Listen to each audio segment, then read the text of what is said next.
L'urgence absolue pour moi, pour le nouveau président de la République, c'est de relancer la construction européenne après le traumatisme qu'a représenté le Brexit. Alors, il y a une défiance des populations européennes à l'égard de Bruxelles, et pour trois raisons évidentes.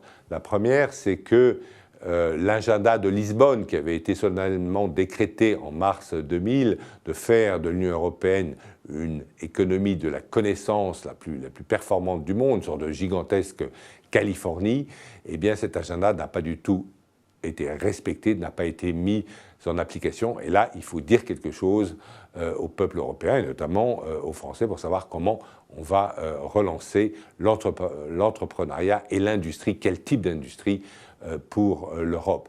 La deuxième grave question, c'est sur le plan financier. N'est-ce pas ? En 2008, nous avons eu une crise très importante qui est venue des États-Unis, dans laquelle l'Europe n'avait absolument aucune responsabilité.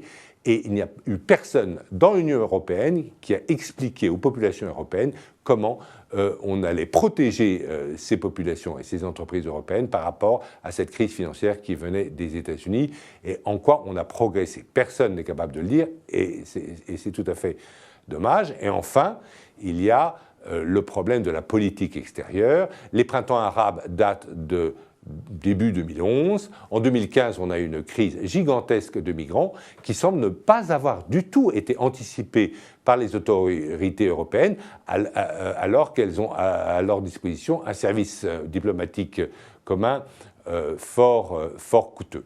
Et donc je pense que dans ces trois domaines, politique étrangère, politique financière, politique industrielle, il faut à tout prix que le nouveau président de la République française suscite des propositions et des résultats concrets de la part de l'Union européenne.